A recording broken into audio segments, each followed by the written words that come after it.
টাকা বলতে আমরা আসলে কি বুঝি? এটা কি শুধুই কতগুলো কাগজের নোট, নাকি এর পেছনে আরও বড় কোনো রহস্য লুকিয়ে আছে? আজকের এই আলোচনায় আমরা টাকার দুনিয়ার এমন একটা দিক দেখব যা আমাদের সবার জীবনকে সরাসরি প্রভাবিত করে।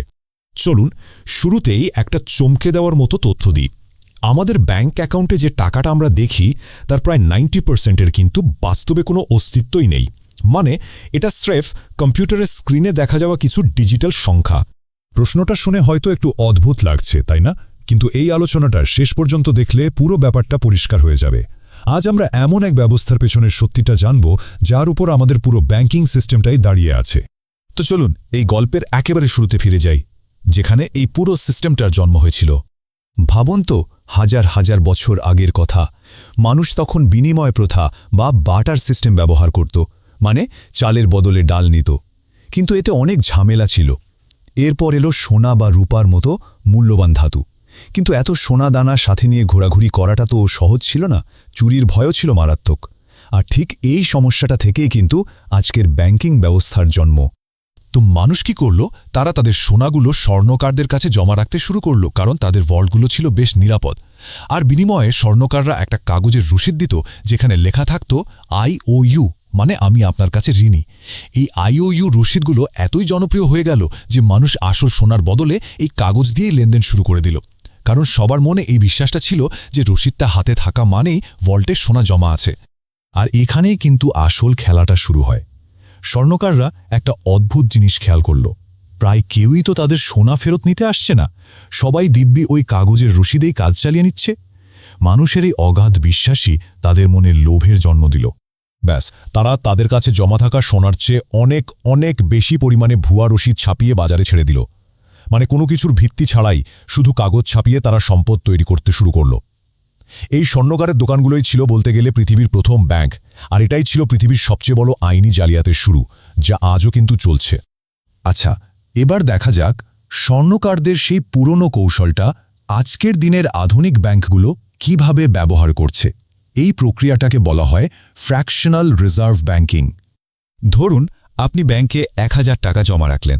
ব্যাংক কী করবে? নিয়ম অনুযায়ী তারা এর মাত্র 10% মানে 100 টাকা নিজেদের কাছে রেখে দেবে, আর বাকি 900 টাকা অন্য কাউকে লোন হিসাবে দিয়ে দেবে।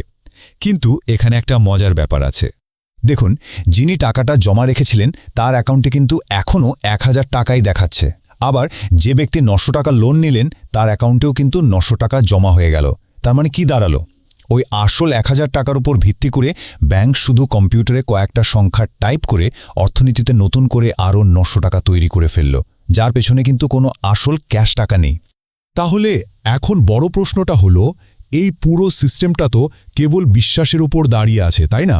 কি হবে যদি কোনো কারণে এই বিশ্বাসে চিড় ধরে? মানে ধরুন, যদি দেশের সব মানুষ একসাথে তাদের টাকা ফেরত চায়? আসল সত্যিটা হলো, যদি মাত্র 20 থেকে 30% মানুষও একসঙ্গে তাদের টাকা তুলতে ব্যাংকে চলে যায়, তাহলেই কিন্তু ব্যাংকটা ধসে পড়বে, মানে দেউলিয়া হয়ে যাবে। কারণ সবার টাকা ফেরত দেওয়ার মতো নগদ অর্থ ব্যাংকের কাছে আসলেই নেই। এই ঘটনাটাকেই অর্থনীতির ভাষায় বলে ব্যাংক রান। এই পরিসংখ্যানটা কিন্তু সত্যিই অবাক করার মতো। সারা পৃথিবীতে মোট যে পরিমাণ অর্থ আছে তার 10%-রও কম হলো আসল, মানে ফিজিক্যাল ক্যাশ। বাকি 90%-রও বেশি ওগুলো আসলে ভার্চুয়াল সংখ্যা, যা আমরা কেবল মোবাইল বা কম্পিউটারের স্ক্রিনেই দেখতে পাই। তো এই পুরো আলোচনা থেকে একটা খুব গুরুত্বপূর্ণ বিষয় আমাদের বুঝতে হবে। আমাদের সম্পদকে যদি সুরক্ষিত রাখতে হয়, তাহলে কারেন্সি আর আসল টাকার মধ্যে পার্থক্যটা জানাটা খুব জরুরি। আমাদের পকেটে যে কাগজের নোটগুলো থাকে সেগুলো আসলে কারেন্সি। এটা বিনিময়ের একটা মাধ্যম মাত্র। সরকার চাইলেই একটা ঘোষণার মাধ্যমে এগুলোকে রাতারাতি মূল্যহীন করে দিতে পারে। অন্যদিকে আসল টাকা বা মানি হলো সোনা বা এই ধরনের বাস্তব কোনো সম্পদ, যার একটা নিজস্ব মূল্য আছে। কোনো সরকারি ঘোষণাই কিন্তু এর মূল্যকে শূন্য করে দিতে পারে না। আর ঠিক এই কারণে সোনা বা এই ধরনের বাস্তব সম্পদের গুরুত্ব এত বেশি। ভাবুন তো, একটা বড় সংকটের সময়ে, যেমন ধরুন মহামারীর সময়, কোনো বন্ড সার্টিফিকেট দেখিয়ে হয়তো চাল ডাল কেনা যাবে না, কিন্তু সামান্য একটু সোনা দিয়েও কিন্তু পুরো বছরের খাবার দাবারের ব্যবস্থা হয়ে যেতে পারে। কারণ এর মূল্যটা কোনো সিস্টেমের ওপর নির্ভর করে না, এটা নিজেই মূল্যবান।